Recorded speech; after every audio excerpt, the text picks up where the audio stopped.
Hey guys, this is Vic again, the lead designer behind this game behind me, Green Hell, the board game.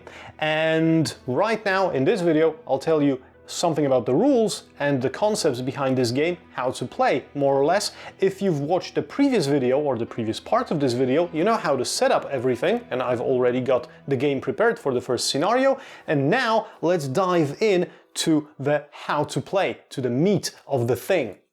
So the first part of day is marked over here in the corner on the resource tile, on the daytime marker. Next to the camp board, our two characters, the medic and the survivalist, are deep in the jungle right now on this area over here, and their target for this scenario is to reach the camp tile, which is hidden somewhere here in the corner. Why and what are the reasons and what's the story? I won't be spoiling anything for you here, just this is the target for the first scenario card, and that's it.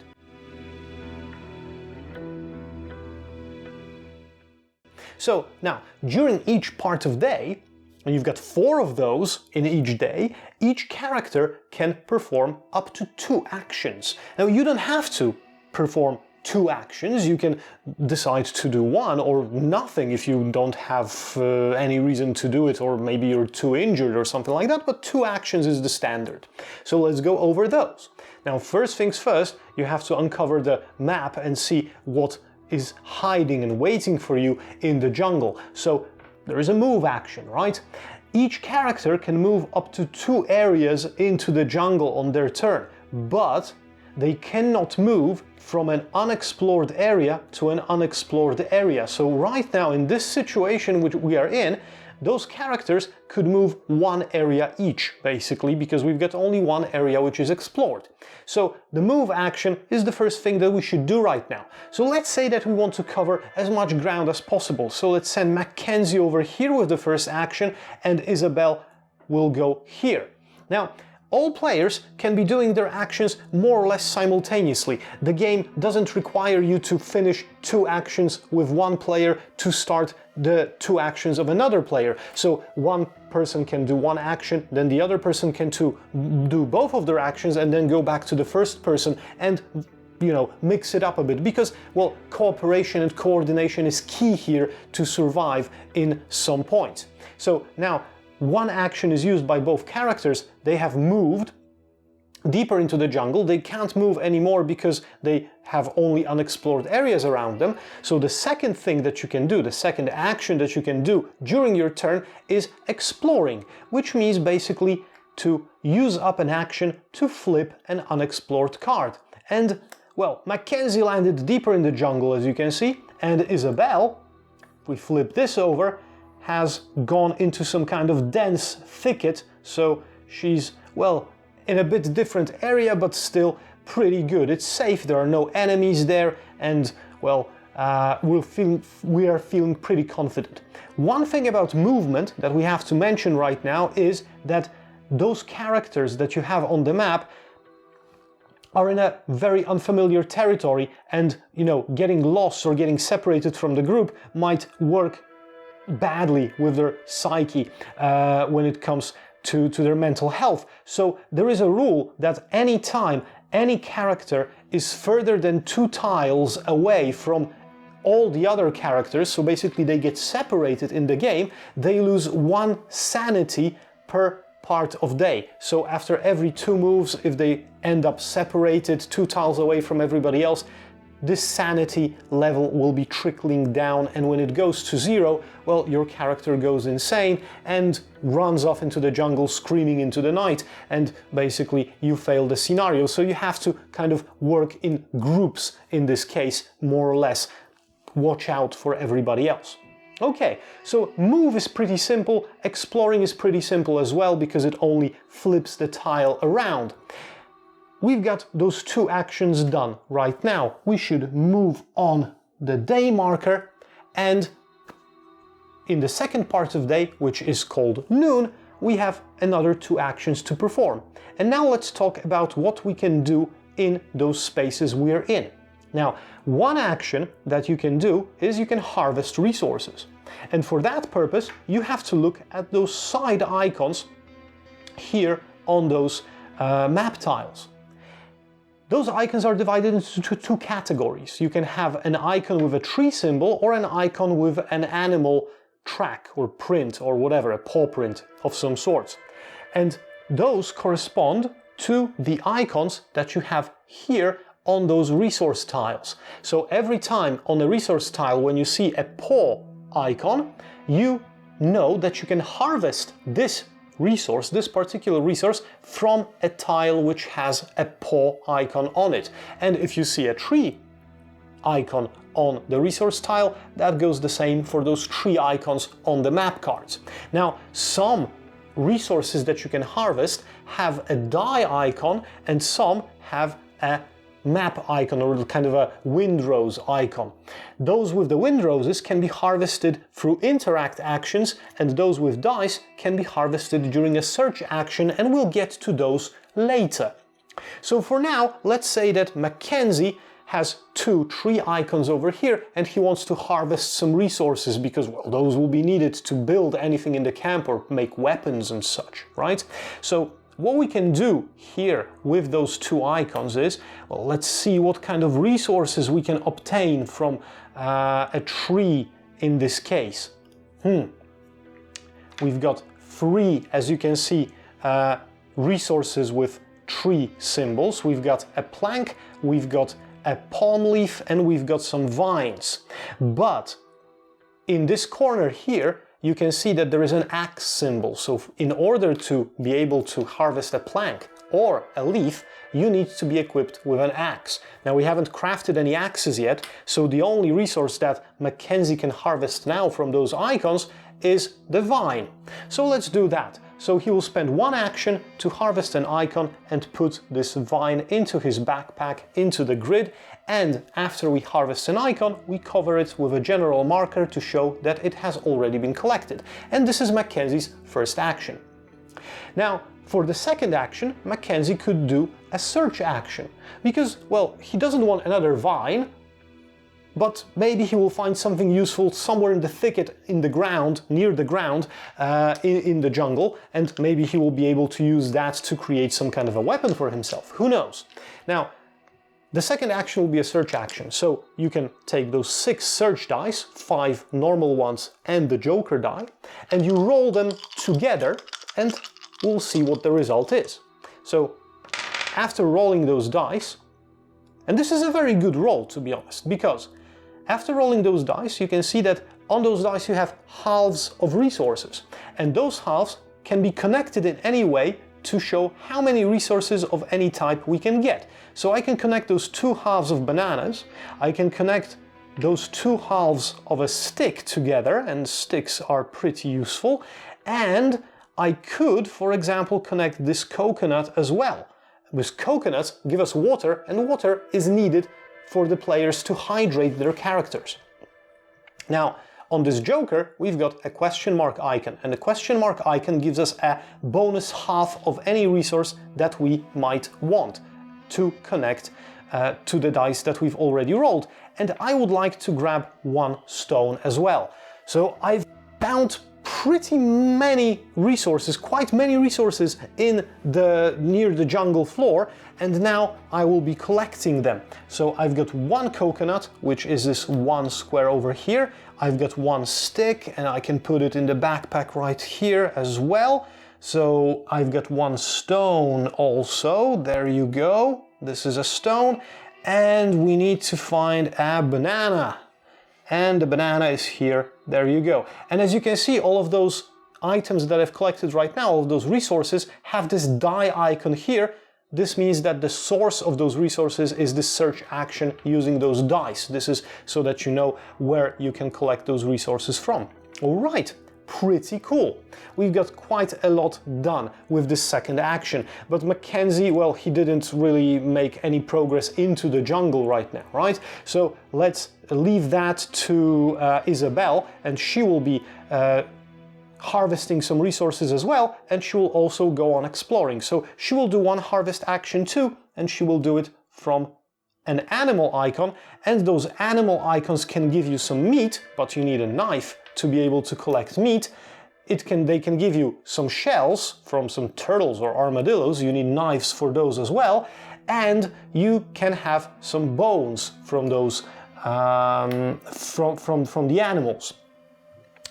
But no, okay, let's leave harvesting alone for now. She will be moving here and uncovering another tile because, well, we need to get to the camp, the sooner the better. And there's another dense thicket here as well.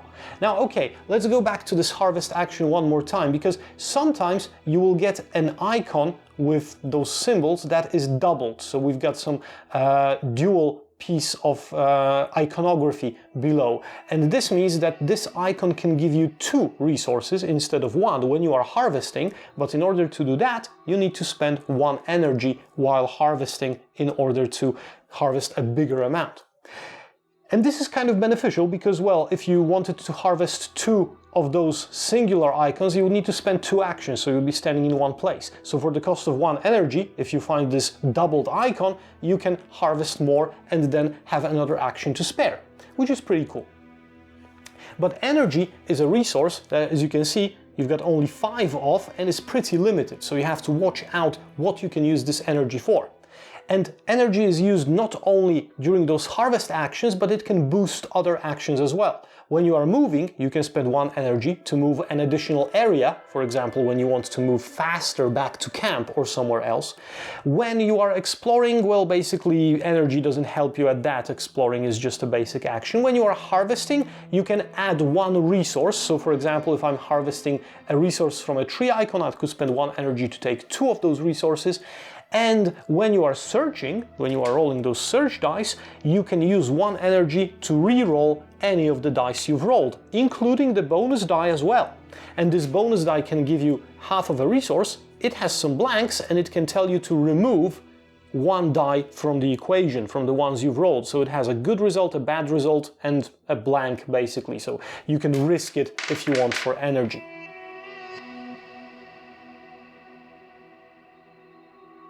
Alright, so those are the main actions that you will be using. So moving, exploring, harvesting and searching around the jungle in order to, locate the goals and fulfill the goals of the scenarios.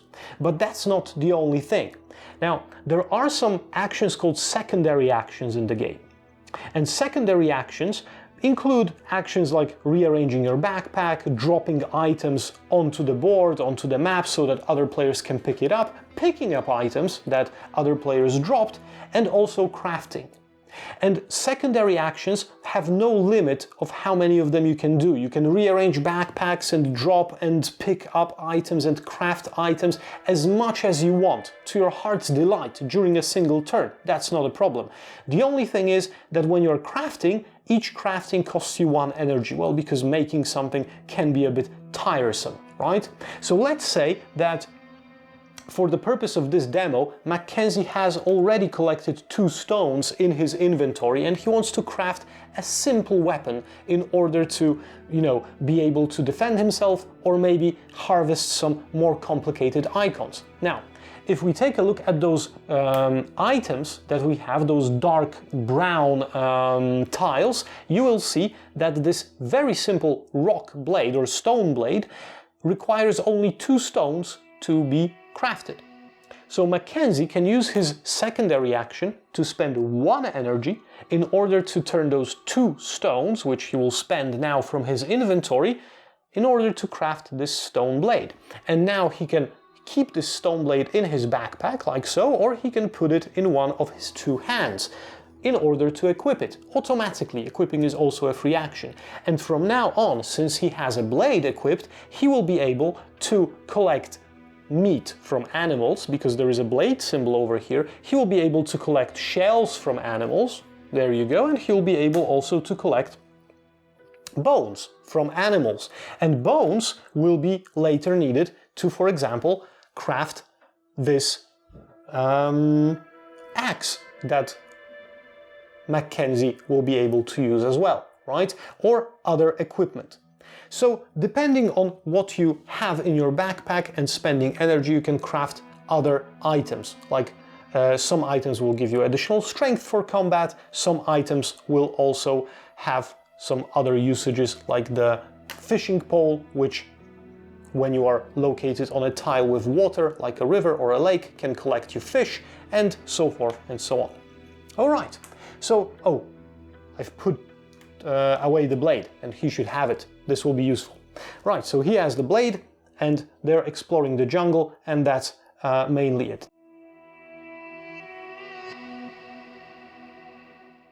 Now, sometimes I will take a peek if we've got any other cards here that might be interesting to show you, because sometimes you can find a card that has to do with the last action that I need to explain, or the one but last action that I need to explain.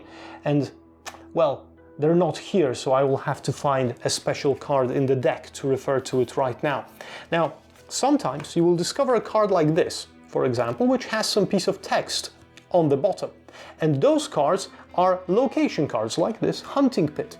And hunting pits do not have any resources, so you can't do any harvesting, but you still can search during when you are on this tile, but you can also use one action to do an interact action with this map card. And this means that you will be resolving this text. So when you interact with the hunting pit, for example, you will be doing searching the remains of, well, something or someone that landed in the hunting pit. You can spend 1 energy and roll the stealth die, which is this cool die that is used for stealth checks and anything else. And if you roll 1, 2, or 3, take 1, 2, 3 bones, shells, or medium-sized meat. And if you roll a red result, you also get wounded, and if you roll a skull or a yellow result, you lose 1 stamina. So those are the effects that you can risk. So now I will, for example, roll the stealth die. I rolled a 3 without any symbols, so I will be able to collect any free resources from the ones listed, bones, shells, or medium meat, and I can put them in my backpack. So the interact actions are pretty cool and pretty important, as well as they enable you to collect a lot of things sometimes, but risking some kind of an injury or maybe some other problem, losing stamina, for example. Now, and coming back to the items for a moment, those items, the biggest ones marked with a windrose, are referring to those interact actions. So this is a symbol that means that those types of resources can only be collected via some special interact actions, and they can't be collected in any other way. So until you find a special map card that allows you to collect those biggest resources, you won't be able to get them anywhere else.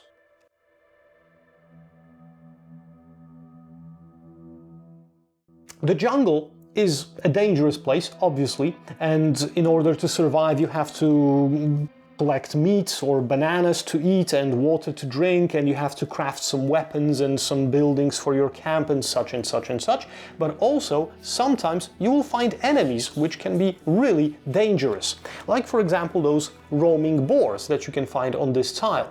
Now, if you land on a tile with an enemy, like exploring, you flip over the tile with the enemy, there are a few things that you can do. First things first, you have to perform a stealth check to see if the enemy has noticed you. And the stealth check requires this icon with the eye, which is called awareness of the enemy, and the boars have 3 awareness, and you compare it with the blue stealth statistic of your character. If your stealth statistic is higher than the awareness of the enemy, then you're safe and the boars haven't noticed you yet. So in the case, for example, of Isabel, who has stealth of 6, she's pretty safe on this card if she landed on it right then and there. And if you want to stay on this card and, for example, harvest a resource or leave the card, you have to do a stealth check again. But every time you compare this statistic to your stealth, you add 1 general marker to this card. So when Isabel, for example, would go onto a wild boar card, she would perform 1 stealth check, and she's safe because she got 6 stealth against 3 awareness, but she would add 1 general marker. And if she wanted to harvest those icons, she would have to compare her stealth against 4, because 3 of awareness plus 1 die gives you 4. And she would be able to stay safely on this card until she collects too many of those general markers and the boars become aware of their presence. And that's when the stealth die comes in, because if the boars had, for example, awareness 7 or 8, she would be able to risk it by rolling the stealth die and seeing, for example, she rolled a 2, so she's got 8 stealth right now, so she would be still safe up until the stealth, the awareness value of 8. But if her awareness was equal or lower, her stealth, sorry, was equal or lower, she would be attacked by the boars automatically. So this is kind of a push your luck mechanic over here, with different levels of awareness versus different levels of stealth for the characters. But avoiding combat is pretty useful in this game because, well, every point of stamina lost or any injury that the player sustains might be very difficult to recover from when you want to survive the scenario. It's a survival game after all, and, well, survival isn't a walk in the park. But what happens if the enemy finally attacks you, or you want to attack an enemy outright? This is the last action that you can perform. So if you want to attack an enemy, or an enemy attacks you because you failed a stealth check, you compare your strength plus the strength of any weapons you have equipped. For example, this blade doesn't add you any strength, but this axe would add you 1, against the strength of the enemy.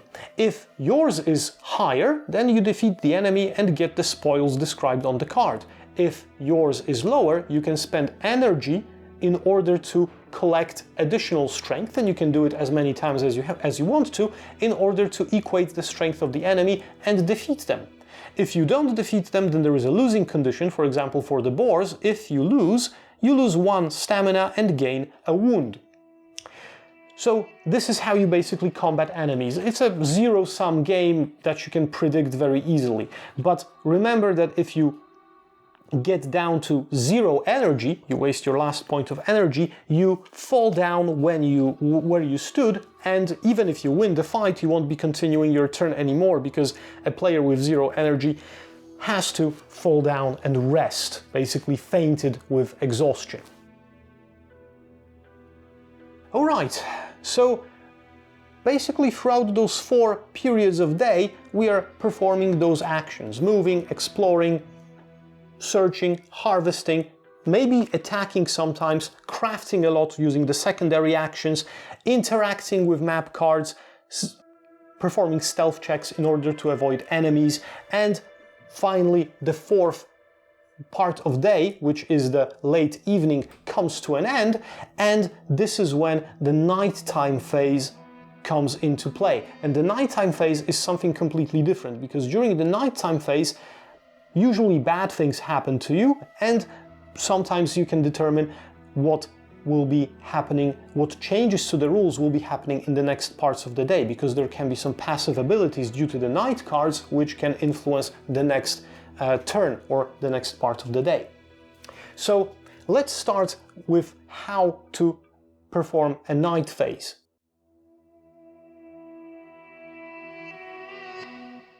During a night phase, we have a few steps that we need to perform every single time, and those steps do not change, really.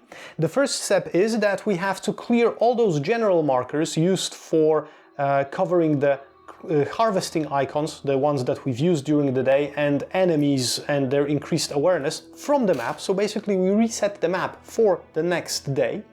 Then each player can perform 1 craft action for free without spending energy, but they can perform more if they want, but spending energy then, so 1 action is always free.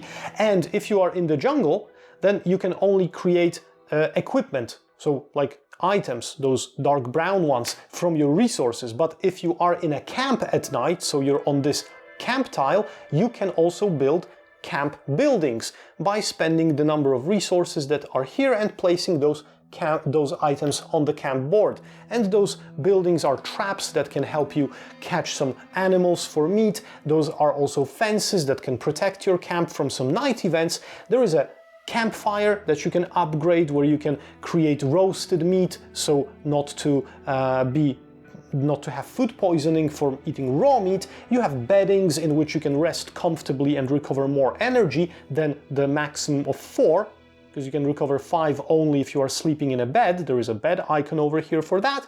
And you can also create water filters and water collectors to collect water in your camp, so to stay hydrated overnight. And this is very important too. Okay, so this free craft action is for everybody to do during the night phase. Easy peasy.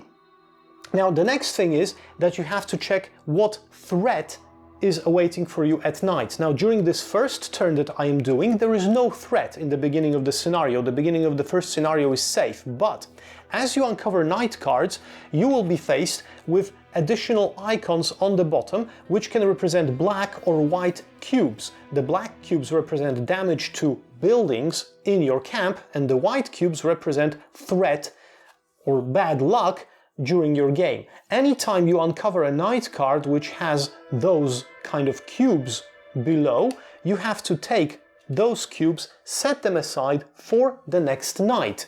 And during a night phase, when you have some cubes set aside, you drop them into the tree or into the creepy dice roller, as we call it here.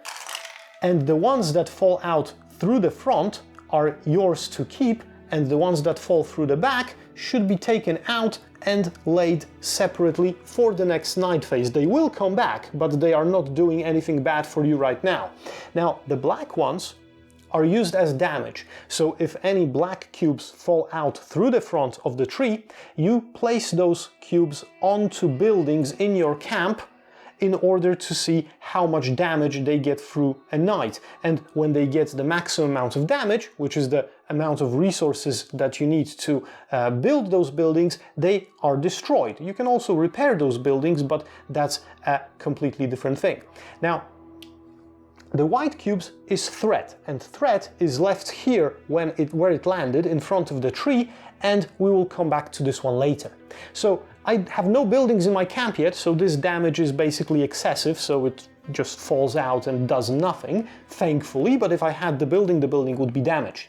So after I rolled those dice, then and assigned all the damage that I needed, or the players have to manage their energy. And now, depending on how much hydration I have, I can recover this much energy. So for example, if hydration of Isabel was here, she would be able to recover only the maximum of this energy bracket, because these two hydration points give you free energy. And this means that if we had hydration here, we would be able to recover 4 points, hydration would be here, and I would be sleeping in a bed, I would be able to recover 5 energy. But if I'm not sleeping in a bed, but am in a camp, then I can recover a maximum of 4. My characters, however, right now on the board are not in a camp. So I can recover a maximum of 2, energy only, which is symbolized by this crossed out campfire icon, no matter how much hydration I have.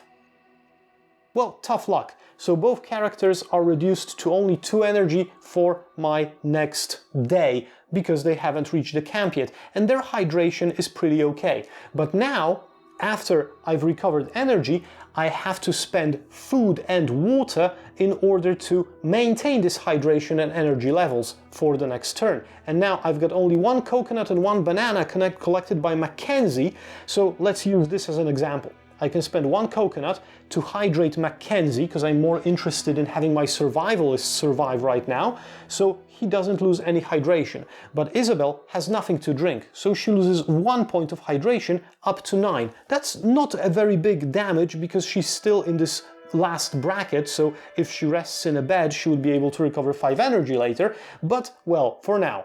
And I think that Mackenzie for my next turn will need more energy, because he will be able to carry more because of his strength and stuff. So I will take the banana to feed him, so his energy will stay on the same level, but Isabel's energy will fall by 1 because she hasn't eaten anything, and so will her stamina, which also falls by 1 because she hasn't drank any water. All right. So this is already done, and the last thing that we have to do is we uncover one of the night cards from the top of the deck, and we check what effects we have on the night card. Now the first thing is that we have to see what is the bracket for those descriptions here, for those texts here, and we've got 1 threat cube in the tree, remember from the ones that I've rolled before, so we're in this first level of threat, 0 to 1. So you should read the flavor text, and the instruction says no effect, so we're safe, nothing bad happened to us. But if we, for example, had 2 threat cubes rolled in our tree, we would have to fulfill this condition below, which would, well, basically discard some personal items. which we've stored in the camp at night because somebody raided the camp, obviously. And if we had 5 or more threat cubes collected during the days, they accumulate here, the effect would be even worse. So from night card to night card, the threat in the jungle basically increases. And then we take a look at the icons below those descriptions. This icon with the water means that if we have a water collector in our camp, it would give us 2 units of water that we could use for the next turn. This trap icon means that one of our traps in the camp worked and we would be able to collect meat from it. This icon with the meat symbol means that 2 units of meat that we have collected in our camp got spoiled overnight. They got rotten, so we have to throw it out. And those icons can refer to either roasted meat or raw meat or smoked meat, and well, different types of meat can be wasted in this way. And I get 1 additional white and 1 additional black cube for my next turn in the game. And the night card is discarded after that.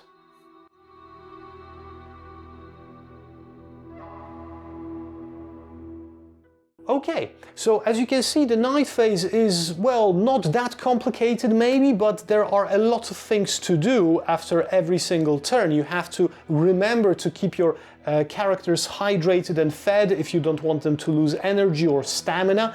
You have to remember to have some buildings or security in your camp in order to avoid those threat levels that roll out of the tree, and so forth and so on. Now, one more thing is that your backpacks have a very limited capacity, so in order to be able to store more resources, you have to drop them out into the camp sometimes as well. Now, if your characters land in a camp, on the camp tile, at any point, you can always take out all of those resources from their backpack and leave them in your camp. And this is where this board comes in handy because, well, you'll be floating in Tetris tiles basically if we did it any other way, I think. So if I collected 1 vine, I can put it in this box marked ×1. If I, for example, had 3 sticks in my backpack, I would put it here so that we know that our camp right now holds 1 vine, 3 sticks, or maybe 8 of something or 9 of something. So when we are using it, we are using one of those Tetrises as a marker for each type of resources, and that's it. And also, while you're in a camp, you can build the camp structures which you wouldn't be able to build in any other way.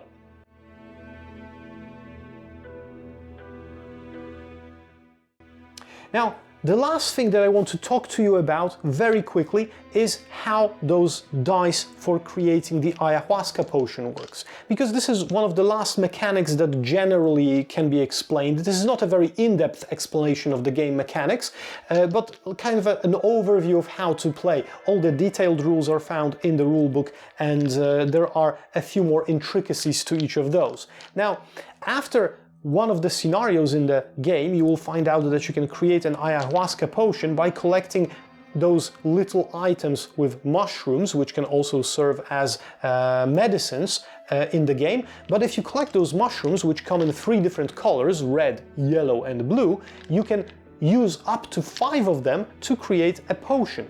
And when you are using them, let's say that I will use 2 red mushrooms, 2 blue mushrooms and 1 yellow mushroom, we take this amount of dice for rolling the ayahuasca, we take 1 bonus die, and we also roll this to see what effect the potion will have.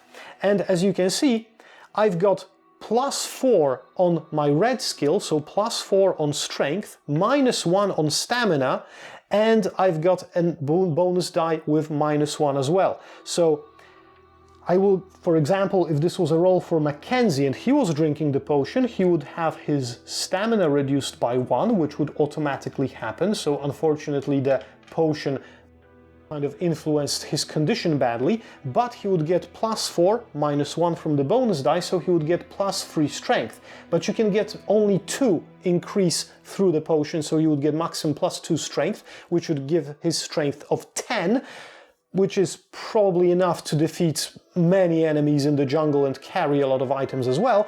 And we have on those dice 3 droplets, which means that the potion is strong, so it's of level 3.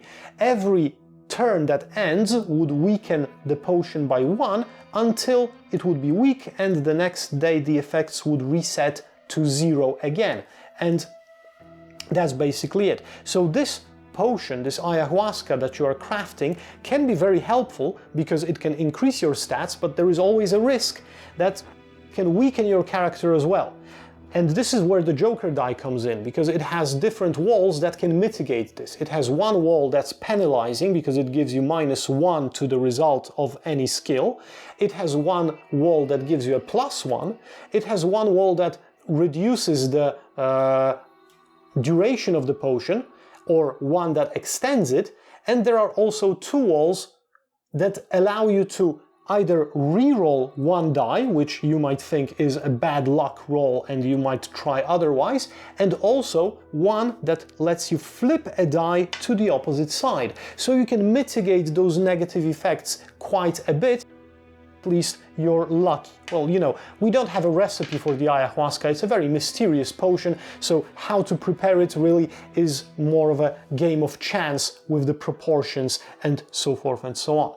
All right, I think I've covered the basic mechanics of the game pretty well here. Forgive me for being maybe chaotic in some points or something like that. I hope that you can glance over that. There are some things connected with dirty and clean water or consuming raw meat and the conditions and stuff like this here, but we'll be getting into those in our dev diaries, on our forums and on our Facebook and social media pages sooner or later, so you'll be able to find out in detail how all those tiny little intricacies work with our game. Thank you for sticking with me for such a long time, and see you soon, hopefully in another video or in another written material, and visit our Kickstarter page and our social medias. My name was Vic, this is Green Hell the board game. Bye bye.